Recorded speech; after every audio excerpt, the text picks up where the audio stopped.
What's happening, guys? I'm ASAP Finance, and with me I have the RTX 3070 from EVGA, and this is for the Win 3 edition. I'm gonna be unboxing this and giving you my first impressions on how I feel about this card. Let's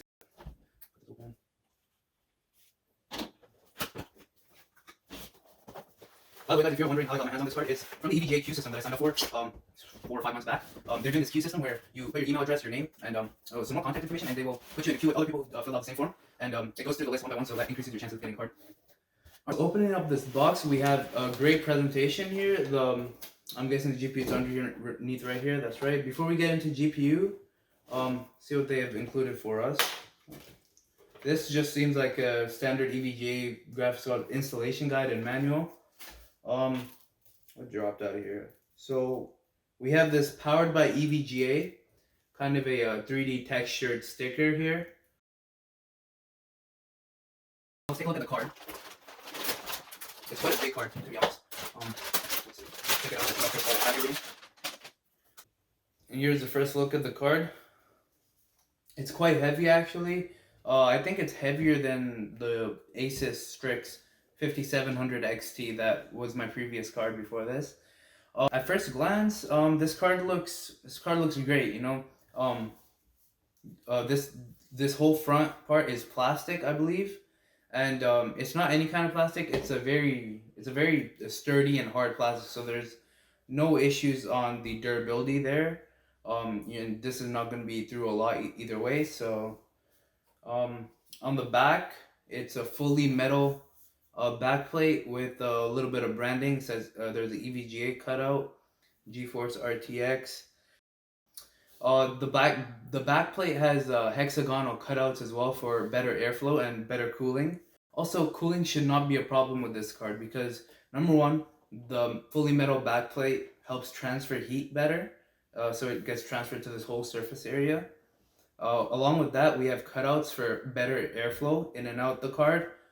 Not to mention the huge heatsink that we have. I think this is the biggest heatsink I've seen on a card. I'm sure there's probably bigger ones as well, like maybe a 3090 cooler. But this heatsink is massive. And finally, these 3 EVGA fans do a terrific job at airflow within this card. Moving our way to the side here. For your display, we have 1 HDMI and 3 display ports. Now let's talk about some RGB. There's a whole lot of RGB on this card. So looking at it from the side, this whole white bar here is backlit with RGB. So talking about RGB here, so if you're gonna have it on your build like this whole beam lights up. I think this FTW3 sign also lights up. If you're gonna vertically mount this card, keep in mind it takes two slots. So if you are gonna vertically mount this card, once again, there's gonna be a ton of RGB for you as well, because you see both this front side, the RGB extends to the front of the card and the side of the card. So this card does come with the one-click overclock. I don't recommend you use that, however, because there's better ways to do it. So MSI Afterburner is a great one, but for this card specifically, EVGA has EVGA Precision X1. That is their own overclocking software, and you can also control RGB through that as well.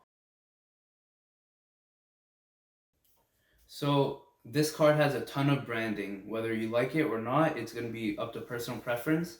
Let me just count how many times it says EVGA. So there's EVGA logos all around the fan. There's 3 huge EVGA logos on the fans individually as well. Obviously, this huge RGB EVGA logo on this side and this side. We also have an encarved EVGA on the back. We have a bit of branding where no one's gonna see it, right where the connector is, EVGA, just to let you know. That's about all I see on the card right now. So whether you like it or not, that's up to personal preference. but just keep in mind EVGA has a ton of branding on this card. Keep in mind if you're gonna have this in your build, this requires two 8-pin power connectors, so just keep that in mind. Okay guys, this is how the card looks in my system. I really like the look of it. Let me know what you guys think about the appearances of this card in the comments down below. Alright guys, so that just about wraps up my video. Leave a like, comment down below what I should review next, and tell me how I did. That concludes my first video on this channel. It's been ASAP Tech. Peace.